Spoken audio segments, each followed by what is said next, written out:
Tanong ako, dun sa mga nagsasabing hindi tatawid ito, anong gusto nilang gawin namin? Pagdating ng June 30, parang grade 3, grade 1, finish or not finish, pass your paper. Tapos man o hindi ang prosecution, tapos man o hindi ang depensa, gusto niyo magbotohan na kami? Tapos man o hindi ang depensa at prosecution, gusto niyo ba i-dismiss na namin to dahil wala na, June 30 na eh.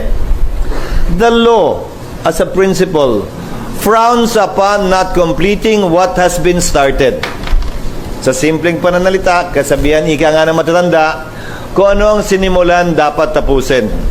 Prinsipyo yan sa ilalim ng ating batas na umiiral. Wala mang eksaktong probisyon. Pero kung hindi pa rin kumbinsido at nag-iisip pa rin yung iba kung tatawid nga ba ito o hindi, pues sana noon pa nagreklamo sila kaugnay ng mga SET, Senate Electoral Tribunal cases. Yung SET cases na pinoprotesta ang isang senador na nanalo para sa termino ng 6 na taon. Ilang beses nang lumampas yan ng Kongreso. Tumawid ng Kongreso yung mga kasong yan. Nagpalit yung mga miyembro ng SET ng iba't ibang senador. Nagpalit yung miyembro ng SET ng iba't ibang justice ng Supreme Court.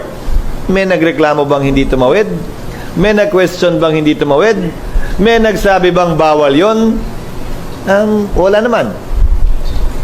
Ngayon, inuunawa ko na siyempre, highly politically charged to, may magko-question palagi. At hayaan natin ang Korte Suprema magpasya at mag-decide. Pero sa parte ng Senado, klaro sa aming isipan na may basehan at batayan ang aming paniniwala at prinsipyo na ito'y tatawid sa Kongreso. Dahil wala dapat sinisimulang paglilitis ang Senado kaugnay ng impeachment o ano paman na hindi dapat tinatapos.